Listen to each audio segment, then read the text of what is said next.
Okay, hi. So this whole thing is generally about making money or having more money, right? I mean, all my stuff is kind of about money.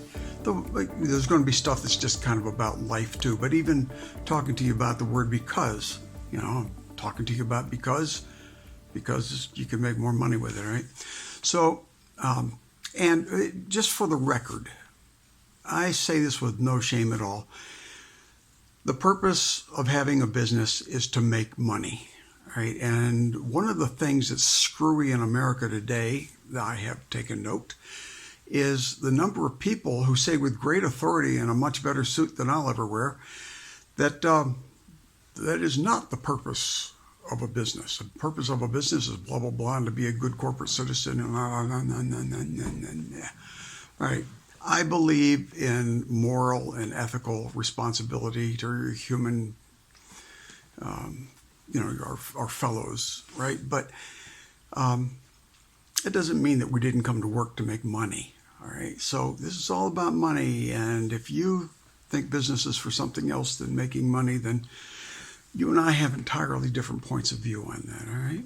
So I'm going to talk about one of the four ways, which is basically not reducing expenses. This is kind of fall under, but these are sort of non-traditional things, and I've got a few of them I want to discuss. And today, one called an ounce of prevention. Now you know that an ounce of prevention is worth a pound of cure, right? So what cost are we talking about reducing? And I've got my notes over there. So it's called setback cost. Let's say you're listening to this and you're 30 years old. Okay, you're going to be working for the next 40 years anyway, or however that works out for you, but a long time. So you have time to make mistakes, actually. You do. If you have a terrible mistake, an awful setback, and we're talking to me, I would try to calm you down and counsel you that you have a really long time to bounce back from this and you're going to be okay. And that would be true. And by the way, that happened to me, and I was tearing my hair out and unhappy, and my mother said, "You're going to be all right. You're going to be all right." She's telling me this, and I got 4 kids, and she's telling me this, right? So listen to your old people. Setback cost is pretty expensive, though. If you don't set back, you're that much further ahead. You build off of a higher platform continually. So let's talk about how to not be set back. All right, now, first I'll tell you a story about this guy named Kenny that worked for me. He was a professional guy, but his work was kind of seasonal. Anyway, back in the 80s, this guy was making, $500,000 a year being a technician on big towers and satellites and stuff. But then when he didn't have anything to do, he helped me with the chimney business. So Kenny got a piece of cement in his eye one time. Now, early on, I didn't have workman's compensation. And, you probably do have workman's compensation because it's harder to get away with not having it these days. But I know that a few of you guys are working under the table and not having workman's compensation and stuff. But let's look at the risk reward on that. Kenny's eye didn't get well for a very, very long time. It finally did turn out okay. But I can remember thinking that guy is going to own my house because, I didn't prepare for it. So insurance, there's a place where you're foolish if you don't have insurance. Does it cost you something? Yes, it does. Every time you do some ounce of prevention, it's going to cost you something somewhere. There's a reason you're not doing it. I understand that, okay? But the risk-reward ratio, always remember that. You can save this much, but if you got the chamber that had the bullet in it, you'd be quite dead, wouldn't you? Think about your family and employees too, the people that depend on you.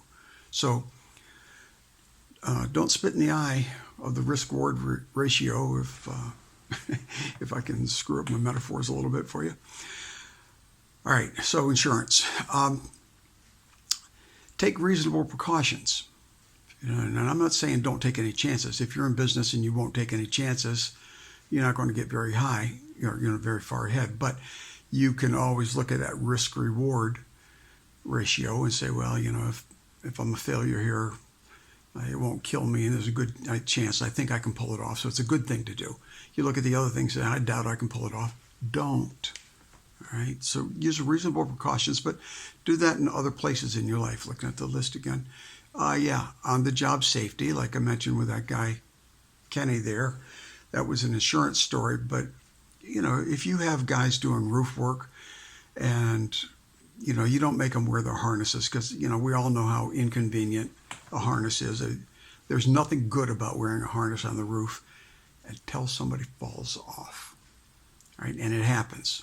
It always happens to the other guy, right? Until the other guy turns out to be you. Risk-reward ratio is wrong. Will it cost you to make your men wear harnesses? Yes, it will. But I'm just saying, okay? You do it in other places in your life. Seat belts. These days, I don't think there's anybody that doesn't wear a seat belt anymore, but when I was coming up, we certainly didn't wear seat belts. It was hard to get us all trained into seat belts. But, the numbers are there. People don't die when they wear seat belts, not like they do when they don't anyway. It's just generally common sense. Another thing, and I touched on this a minute ago with workman's comp, just stay legal. Now, there's a lot of ways to be illegal, and taxes is a main way. Cheating on the taxes or, let's just say cheating on the taxes, whichever form of that you like to do. But don't, they catch up with you and then it's messy and penalties and they audit you for the next 20 years. And you don't want that, okay? Just, pay the piper and figure out how to make more money. And I hate paying taxes as much as you do. And I don't know you, but believe me, you don't hate it any more than I do. In your employment practices, the workman's comp, but, I don't know what illegal things you were doing in your employment practices, paying people under the table. That's always a big one. But whatever you're doing that's not really legal, good chance it'll come around to bite you. And, employees are bigger on suing people every year. It just gets worse and worse, it seems. So, don't go there. All right. And last item I'm going to mention is just drug testing. Now, if you yourself can't pass a drug test, I got that. If you're strictly a recreational kind of guy and you just do this because you can, fine, stop. That's a foolish practice. Right? Separate that business from your business life. But if you're an addict, I understand that, and you have to deal with that stuff. But if you have employees who are addicts, you can't be letting them into other people's houses and stuff. It's just bad business. So drug testing is a biggie. All right. So under the general category of an ounce of prevention is worth a pound of cure, you save the setback cost. It's a way to have more money, and believe me, it does pay off. It really does. You do all the above, and one of those things pays off someplace down the road. All right? Talk to you about the next one next time. Bye. Hey friends, I hope this was useful to you.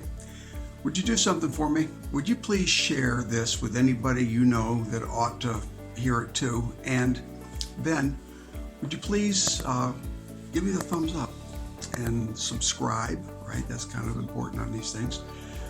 Feel free to leave comments. All right, thanks a lot. And now get out there and do some winning.